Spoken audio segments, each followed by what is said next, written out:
মা, ব্রেকফাস্ট আপনি বানিয়েছেন? হ্যাঁ বৌমা, আমি বানিয়েছি, কিন্তু কেন?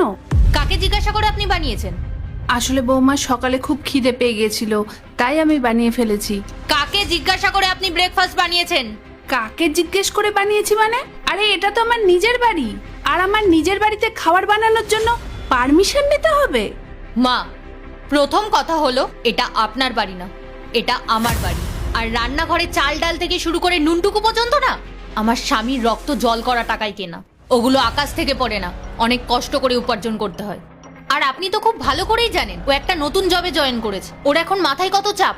কিন্তু না, আপনার সেদিকে কোনো হুঁশই নেই। আপনার সারাদিন শুধু নতুন নতুন পদ খাওয়া শখ জাগে। আচ্ছা, আপনাকে তো আমরা টাইম মতো খাবার দিচ্ছি, না খাইয়ে তো রাখছি না, তাতেও কি আপনার শান্তি হচ্ছে না? বসে বসে দিব্যি গিলে যাচ্ছে। এই অন্ন জোগাতে যে কতটা কষ্ট হয় সেটা আপনার মাথায় ঢোকে না? সারাদিন শুধু খাই খাই করা ছাড়া আপনার আর কোনো কাজ নেই, একটু তো বুঝতে পারেন নাকি? আর হ্যাঁ, এরপর থেকে আমাকে জিজ্ঞাসা না করে আমার কিচেনে একদম ঢুকবেন না, বলে দিলাম।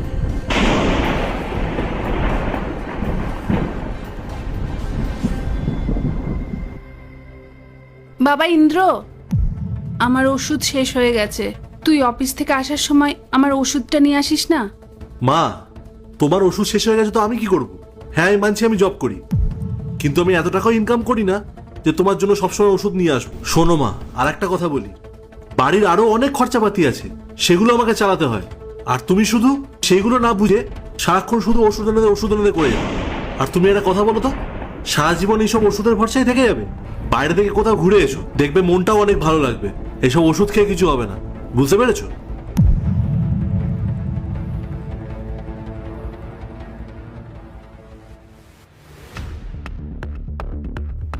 মা, আজকে আমরা বাইরে ঘুরতে যাচ্ছি, আর আমরা বাইরে খেয়ে আসবো। কিন্তু বাবু, আমি কি খাবো? বাড়িতে তো কিছুই খাবার বানানো হয়নি। কেন? কালকে তো অনেক খাবার বেঁচে গেছে, আপনি সেগুলো গরম করে খেয়ে নেবেন, রুটিও আছে, আপনি টাইম মতো খেয়ে নেবেন। আমরা আসলাম, চলো।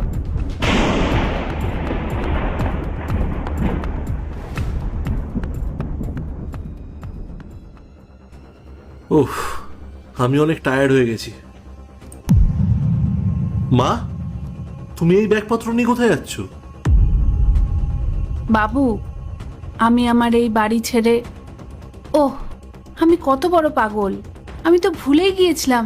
আমি ভাবছিলাম এটাই হয়তো আমার বাড়ি। কিন্তু পরক্ষণেই মনে হলো এটা তো তোর আর তোর স্ত্রীর সংসার, আর এখানে আমার... পার্ট 2 দেখতে সাবস্ক্রাইব করো ভেলকু 78M।